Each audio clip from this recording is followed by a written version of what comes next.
Bien-aimés, bonjour, bonjour chez vous. Rhapsodie des réalités du jeudi 18 septembre 2025. Pasteur Chris partage avec nous sur le thème Marchez dans la réalité de votre nature divine. Alléluia. Notre verset d'ouverture est tiré de Romains 6, verset 4. Nous avons donc été ensevelis avec lui par le baptême en sa mort, afin que comme Christ est ressuscité des morts par la gloire du Père, de même nous aussi, nous marchions en nouveauté de vie. Gloire à Dieu. Le christianisme n'est pas une religion, c'est une relation avec Dieu et une participation à la vie divine. Lorsque vous êtes né de nouveau, vous avez été récréé en Christ. Vous avez reçu une nouvelle vie, une nouvelle nature et une nouvelle identité. Ce n'est pas un espoir futur, mais une réalité du temps présent.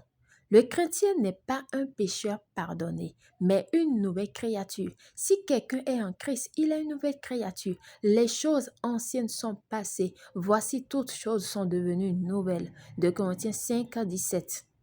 L'ancien homme, avec ses limitations, ses faiblesses et ses échecs, est parti. Le nouveau vous, la nouvelle création, est façonné à l'image de Christ, juste, victorieux et un tabernacle vivant de Dieu. Cette vérité est fondamentalement pour marcher dans la domination. Certains chrétiens luttent parce qu'ils s'identifient à la vieille nature qui a été crucifiée avec Christ. Galates 2, verset 20.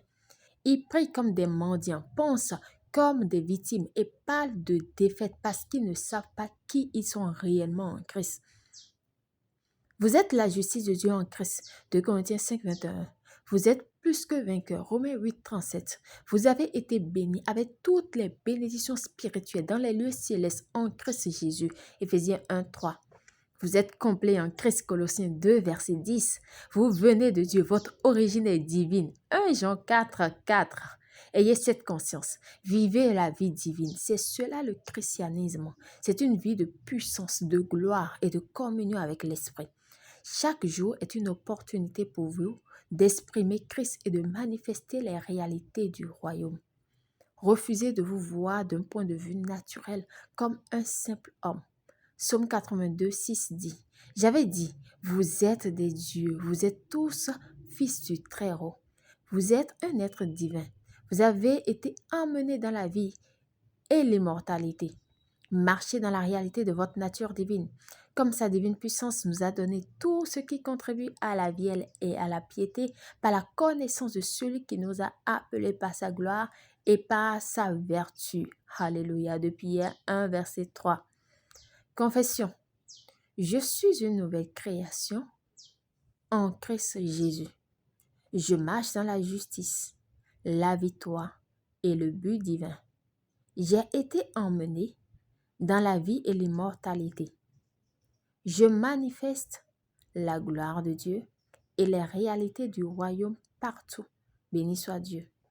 Pour une étude approfondie, nous lisons Éphésiens 4, versets 22 à 24, 1 Jean 4, verset 4, Colossiens 3, verset 9 à 10. À présent, nous aimerions vous donner l'opportunité de faire la confession, de recevoir le Seigneur Jésus-Christ comme Seigneur et Sauveur de votre vie, afin de pouvoir recevoir la vie éternelle en vous et de bénéficier des messages que nous partageons également, qui vous dit qui vous êtes en Christ Jésus. Alléluia. Alors, si vous croyez en Jésus-Christ, faites cette prière avec moi de tout votre cœur et de manière à vous entendre. Dites, ô Seigneur Dieu, je crois de tout mon cœur en Jésus-Christ, Fils du Dieu vivant. Je crois qu'il est mort pour moi et que Dieu l'a ressuscité des morts.